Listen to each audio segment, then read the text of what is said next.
have, believe it or not, a lot of anxiety before photo shoots, more and more. It doesn't get easier. It's a little different because you're doing something and you're moving. There isn't as much. I think a moving camera is a lot more forgiving than a still camera. Maybe when I first started acting, because I was so young, I was like a little more naive, and now I've gotten more self-conscious.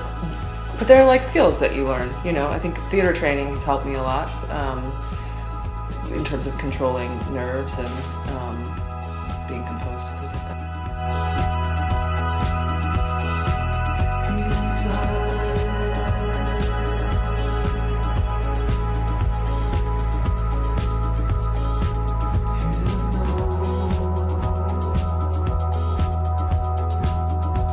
I've also found that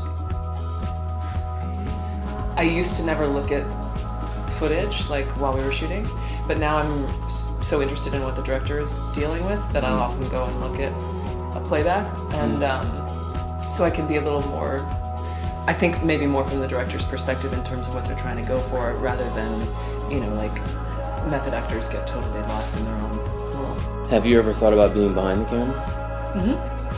Yeah, I think I would make a good director. Okay. Because I am good at surrounding myself with talented people and collaborating and working well with other people, the management of time and budget constraints and whatever, and I think I would be good at, like, uses the logical part of my brain. And I've been on enough film sets now where I see what directors are dealing with, and I also love working with actors. Does your reality ever become part of your fiction?